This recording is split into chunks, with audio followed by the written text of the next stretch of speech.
തിരുവനന്തപുരം കോർപ്പറേഷനിലേക്കുള്ള mayor deputy mayor തെരഞ്ഞെടുപ്പ് ഇന്ന് നടക്കും.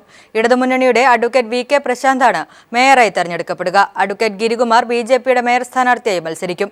മുനിസിപ്പാലിറ്റികളിലെ അധ്യക്ഷ ഉപാധ്യക്ഷ സ്ഥാനങ്ങളിലേക്കും ഇന്ന് തെരഞ്ഞെടുപ്പ് നടക്കും.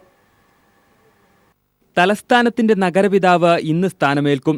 കോർപ്പറേഷനിൽ ഭൂരിപക്ഷമുള്ള LDFന്റെ അഡ്വക്കേറ്റ് വി.കെ. പ്രശാന്താണ് മേയറാവുക. കഴക്കൂട്ടം വാർഡിൽ നിന്നും റെക്കോർഡ് ഭൂരിപക്ഷത്തിൽ വിജയിച്ച V K. Prashanth CPIM area committee അംഗവും DYFI നേതാവുമാണ്. വഴുതക്കാട് വാർഡിൽ നിന്നും വിജയിച്ച CPIയുടെ അഡ്വക്കേറ്റ് രാഖി രവികുമാർ ഡെപ്യൂട്ടി മേയറായും തിരഞ്ഞെടുക്കപ്പെടും. അതേസമയം BJPയുടെ മേയർ സ്ഥാനാർത്ഥിയായി അഡ്വക്കേറ്റ് ഗിരികുമാറും ഡെപ്യൂട്ടി മേയർ സ്ഥാനാർത്ഥിയായി SR രമ്യ രമേശും മത്സരിക്കുന്നുണ്ട്. രാവിലെ 11-നാണ് മേയർ തിരഞ്ഞെടുപ്പ്. ഉച്ചയ്ക്ക് 2-ന് ഡെപ്യൂട്ടി മേയർ തെരഞ്ഞെടുപ്പും നടക്കും.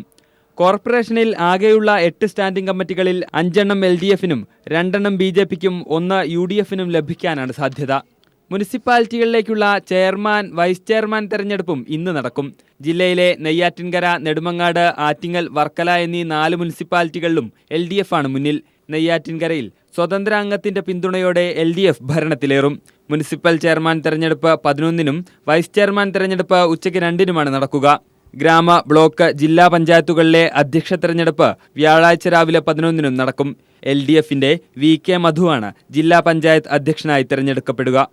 News bureau, Thiruvananthapuram.